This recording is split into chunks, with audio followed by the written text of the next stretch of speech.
নবগঠিত এনসিপিকে নিয়ে নানা রকম ঘটনা ঘটছে। এনসিপি নেতারা যেমন বিস্ফোরক নানা রকম বক্তব্য দিচ্ছেন, যেটি রাজনীতিতে আবার বেশ চাঞ্চল্য তৈরি হচ্ছে বা প্রতিক্রিয়া সৃষ্টি হচ্ছে। একইভাবে বাধাবিঘ্ন যে পরিস্থিতি, সেই অবস্থাটা কিন্তু ঘটে চলেছে।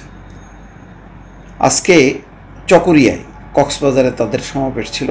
সেখান থেকে তারা পথসভায় আরেকটি স্পটে, সেখানে বিএনপির নেতাকর্মীরা পথসভার মঞ্চ ভাঙচুর করেছে। আবার নাহিদ ইসলাম বলছে দেশে আর কোনো গডফাদারের আবির্ভাব ঘটতে দেওয়া হবে না। নারায়ণগঞ্জে আগের রাতে তাদের তোরণে আগুন দেওয়া হয়েছিল। আর গোপালগঞ্জের তো ভয়াবহ একটি পরিস্থিতির মধ্যে তারা সেখান থেকে রক্ষা পেয়েছে বলা যায়। তো এটা দুঃখজনক যে কক্সবাজারে এনসিপির সমাবেশ স্থল দখল করে স্লোগান দিচ্ছে বিএনপি নেতাকর্মীরা বিকেল 5টার দিকে চকরিয়া শহরে জনতা শপিং সেন্টার এলাকায়। এটা ঠিক না, এগুলো নিয়ন্ত্রণ করা দরকার, অবশ্যই নিয়ন্ত্রণ করা দরকার। বিএনপি কেন মুখোমুখি হতে যাবে, বা বিএনপি কেন এনসিপিকে প্রতিদ্বন্দ্বী মনে করবে? আর প্রতিদ্বন্দ্বী মনে করলেও অন্য কোনো দলের, ভিন্ন কোনো দলের মঞ্চ ভাঙচুর, সভা সমাবেশ কোনো কিছু করার তার উপর অধিকার কিন্তু কোনো রাজনৈতিক দলের নেই, বিএনপিরও নেই।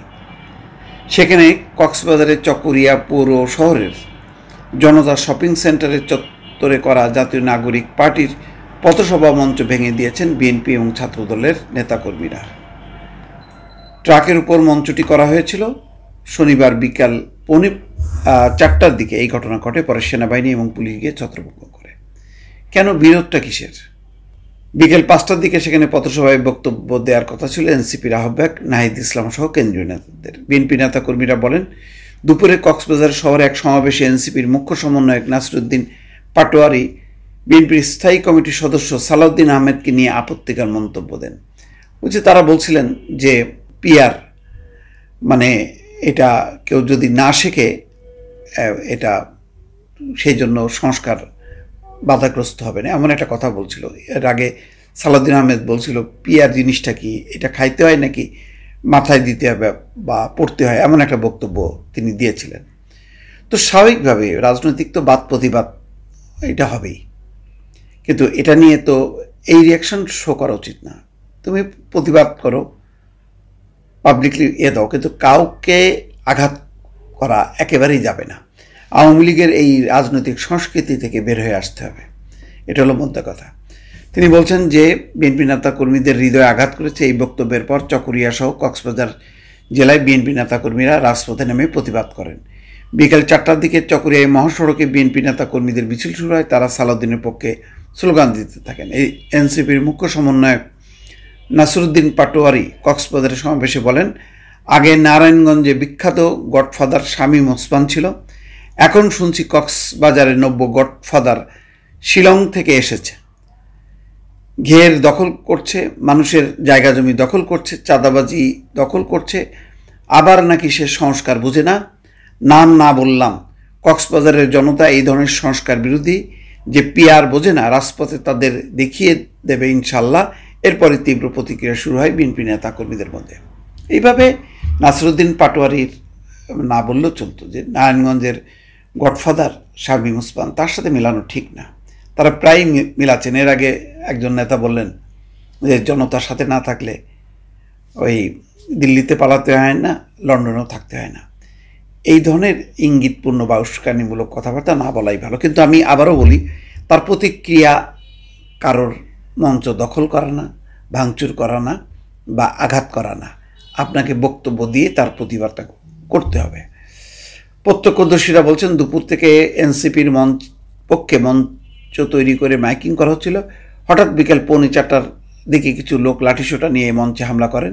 এনসিপির মাইকিং করা লোকজনকে তাড়িয়ে দেন। এনসিপি নেতাকর্মীরা বলেন, আজ বিকেল 4:45টার দিকে ছাত্রদল এবং বিএনপি নেতাকর্মীরা চকরিয়া জনতা শপিং সেন্টার চত্বরে বানানো ট্রাক মঞ্চটি ভেঙে ফেলেন।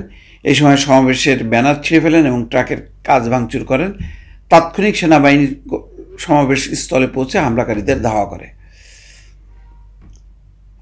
এনসিপি চকরিয়া উপজেলা সংগঠক খায়রুল বাশার বলেন, ছাত্রদল এবং বিএনপি নেতা কর্মীরা লাঠিসোঁটা নিয়ে সমাবেশের মঞ্চ ভাঙচুর করেছেন, ব্যানার ছিঁড়ে এবং ট্রাকের কাঁচ ভাঙচুর করেছে। পরে বিএনপির নেতা কর্মীরা সমাবেশ স্থল দখল করে স্লোগান দিয়েছেন। ওসি বলছেন, সেখানকার সংঘর্ষ এড়াতে পুলিশ এবং সেনাবাহিনী সতর্ক অবস্থায় রয়েছে। মঞ্চ ভাঙচুরের বিষয়টি আমরা এখনো জানি না। যাক, এটা একেবারেই অনুচিত কাজ। এই কাজগুলো আওয়ামী লীগ আমলে বহু দেখা হয়েছে এবং তখন বিএনপি আক্রান্ত ছিল। এখন বিএনপি যদি আবার আওয়ামী লীগের ভূমিকা পালন করে, এটা হবে দুঃখজনক। এনসিপির নেতা নাহিদ ইসলাম কক্সবাজারের পথসভায় বলছেন, গত ফ্যাসিস্ট আমলে কক্সবাজার সন্ত্রাসের অভয়ারণ্য হয়ে গিয়েছিল, মাদকের অভয়ারণ্য হয়ে গিয়েছিল। নারায়ণগঞ্জে যেমন গডফাদার ছিল, কক্সবাজারেও গডফাদার ছিল।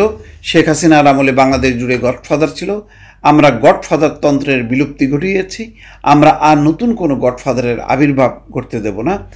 গডফাদার তন্ত্র, মাফিয়াতন্ত্র, পরিবারতন্ত্র, স্বৈরতন্ত্র, এই সব কিছুকে বাংলাদেশের মাটি থেকে উচ্ছেদ করতে হবে।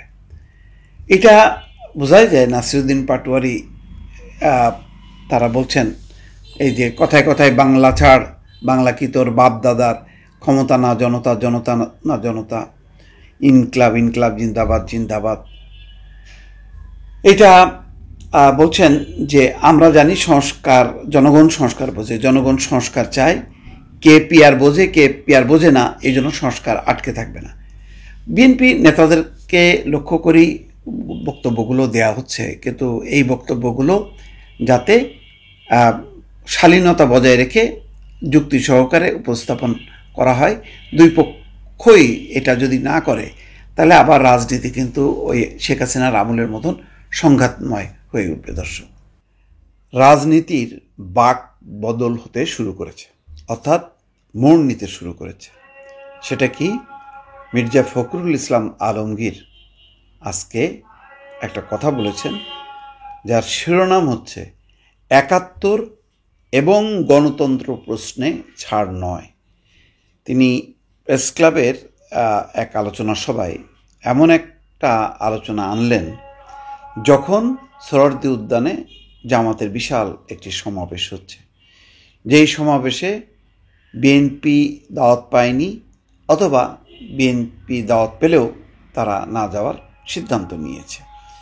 তাহলে জামাতের ওই সমাবেশে কারা? জামাতের এই সমাবেশে জামাত ইসলাম তো বটেই, তার আয়োজনে এনসিপিকে দেখা গেছে, হয়তো ইসলামী আন্দোলন বা ইসলামী ধারার কয়েকটি রাজনৈতিক দল থাকবে, যাদের আলোচনায় বক্তব্যে কিছুক্ষণ আগে দেখছিলাম সার্জিস আলম বক্তব্য দিচ্ছে, সেখানে ৭১-এর কথা নেই। কিন্তু বিএনপি ৭১টাকে কঠিনভাবে ধরেছে এবং বলছে গণতন্ত্র প্রশ্নে নির্বাচন নেই, আর গণতন্ত্রের অন্যতম উপাদান হচ্ছে নির্বাচন। সুতরাং নির্বাচন প্রশ্নে ছাড় নেই। এই কারণেই বলছি যে রাজনীতির একটা ভিন্ন মেরুকরণ দেখা যাচ্ছে, যেটা বিএনপিকে ঘিরে।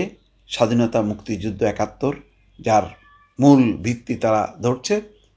অন্যদিকে জামাত বা এনসিপি তারা বলতে চাইছে যে ২৪-এর গণ অভ্যুত্থান। আবার বিএনপি একই সঙ্গে মনে করে যে ৭১ যেমন ভিত্তিভূমি, ২৪ অর্থাৎ গণ অভ্যুত্থানটাও তারই ধারাবাহিকতা। কিন্তু জামাতের পক্ষ থেকে ৭১কে আস্তে করে এড়ানো হচ্ছে, যেটা নিয়ে বিরোধ।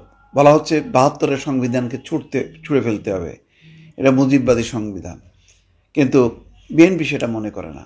বিএনপি মনে করে ৭১-এর যে মুক্তিযুদ্ধ, সেই ধারাবাহিকতায় ৭২-এর সংবিধান। সুতরাং ৭২-এর সংবিধান, সেটা সংশোধন, পরিবর্ধন করে সেটাকে ধরেই এগোতে হবে। অর্থাৎ একটা ভিত্তি মূল ধরা হয় ৭২-এর সংবিধান, যেমন তারা ধরছে ৭১। ৭১ এবং গণতন্ত্র প্রশ্নে কোনো ছাড় নয় বলে জানিয়েছেন বিএনপির মহাসচিব মির্জা ফখরুল ইসলাম আলমগীর। শনিবার গণতন্ত্র মঞ্চ আয়োজিত আলোচনা সভায় মির্জা ফখরুল এই কথা বলেন। তিনি বলেন, ১৯৭১ হচ্ছে আমাদের মূল কথা। স্বাধীনতার যুদ্ধ আমাদের মূল কথা, এখানে কোনো কম্প্রোমাইজ নেই। গণতান্ত্রিক ব্যবস্থায় আমাদের কোনো কম্প্রোমাইজ নেই। আমরা অবশ্যই গণতন্ত্রে বিশ্বাস করি এবং গণতন্ত্রই চাই। জাতীয় প্রেস ক্লাবে আয়োজিত এই আলোচনা সভায় তিনি এই কথা বলছেন যতই দিন যাচ্ছে পরিস্থিতি ততই জটিল হচ্ছে। এই কথা উল্লেখ করে তিনি বলছেন, আমার কাছে মনে হচ্ছে যারা গণতন্ত্রে বিশ্বাস করে না, যারা জনগণের অগ্রযাত্রায় বিশ্বাস করে না, যারা শোষণহীন সমাজ গড়ে ওঠার যে রাজনীতি, সেই রাজনীতি বিশ্বাস করে না, তারা আবার জোট পাকাচ্ছে। জামাতকে ইঙ্গিত করে বলা হচ্ছে। আমার কাছে মনে হচ্ছে যে ফ্যাসিস্ট শক্তিকে বিতাড়িত করতে সক্ষম হয়েছিলাম, তারা ভেতরে ভেতরে সংগঠিত হচ্ছে এবং ক্ষমতা ফিরে পাওয়ার চক্রান্তে লিপ্ত হচ্ছে। দেশে মবক্রেসি, হত্যা, ছিনতাই ভয়ানকভাবে বেড়ে গেছে জানিয়ে এই নিয়ে উদ্বেগ প্রকাশ করেন মির্জা ফখরুল। তিনি বলছেন, আমি নির্দিষ্টভাবে কোনো রাজনৈতিক দলের বিরুদ্ধে বলতে চাই না, শুধু বলবো আমাদের সামনে যে সুযোগ এসেছে সেটি আমরা হারিয়ে ফেললে বাংলাদেশ আরও বহুদূর পিছিয়ে যাবে। প্রতিবার একটি করে গণঅভ্যুত্থান হবে, জনগণ প্রাণ দেবে, একটা সুযোগ তৈরি হবে, আমরা দায়িত্বহীনতার কারণে সেই সুযোগ হারিয়ে ফেলব, এটা হতে দেওয়া উচিত নয়। তিনি বলছেন, যতই দেরি করছেন পরিস্থিতি ততই ঘোলাটে হচ্ছে। যারা জনগণ এবং গণতন্ত্রের বিরুদ্ধে ছিল, মানুষের বিরুদ্ধে ছিল, তারা আবার সংগঠিত হচ্ছে, এই গণতন্ত্রকে নস্যাৎ করার কাজ শুরু করেছে। দেরি না করে সংস্কার, সনদ এবং নির্বাচন, এই তিনটি বিষয়কে সামনে নিয়ে দ্রুত এগিয়ে যাওয়াই হবে দেশের জন্য মঙ্গল। এর দায়িত্বটা নিঃসন্দেহে অন্তর্বর্তী সরকারের। আকারে ইঙ্গিতে অনেক কিছুই বলেছে। এখন আজকের নিঃসন্দেহে বলা যায় যে একটা বিভাজিত রাজনীতি, যারা হাসিনার বিরুদ্ধে আন্দোলন সংগ্রাম করেছে তাদের একটা অংশ আজকে সরদি উদ্যানে, আর একটা অংশ তার বাইরে তাদের মতন করে বক্তব্য দিচ্ছে। কিন্তু দুই মঞ্চ থেকে বা দুই মেরুকরণ থেকেই কিন্তু এক পক্ষ আর এক পক্ষের বিরুদ্ধে বক্তব্য চলছে। দর্শক ভালো থাকবেন, আল্লাহ হাফেজ।